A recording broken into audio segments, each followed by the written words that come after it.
Hello, my name is Bianca Rosardo, and I'm going to be talking about the songs of the Civil War. I will be talking about 3 songs and playing one of the 3. The first song is When Johnny Comes Marching Home. The story of When Johnny Comes Marching Home is also the story of a soldier during the Civil War. Sheet music for When Johnny Comes Marching Home was first published by Henry Tolman and Company of Boston in 1863. Gilmore's When Johnny Comes Marching Home became popular with Northerners and Southerners alike. During the Spanish-American War in 1898, When Johnny Comes Marching Home reached new heights of popularity. We'll be playing the piccolo and the flute. Now the difference between these 2 instruments is the piccolo is 1 octave higher, while the flute just plays its normal notes. The fingering is still the same, and the notes are still the same on the page, but it's just higher. So now I will be playing When Johnny Comes Marching Home.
So now I will talk about the 2 unofficial anthems of the North and the South.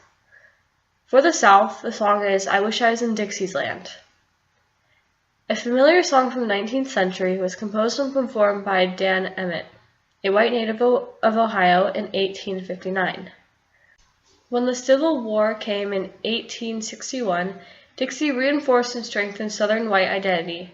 Some lines of the chorus, "In Dixie land I'll take my stand, live and die in Dixie," hindered the warlike behavior of Southern sentiment in the 1850s and helped symbolize white Southern defiance ever after, eventually including defiance of the civil rights movement in the 1950s and 1960s.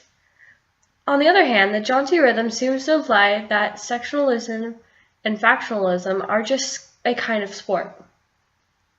Indeed, many of the lyrics to Dixie had nothing to do with slavery or other moral and political differences between the sections. But by 1861, the Confederacy had taken up the song as its anthem and marching song.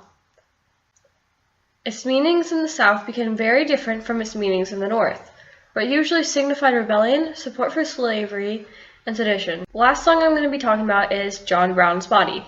This was the unofficial anthem of the North. Originating in 1861 as a camp song meant to tease a soldier named John Brown, it was transformed into an anthem honoring the memory of the fiery abolitionists.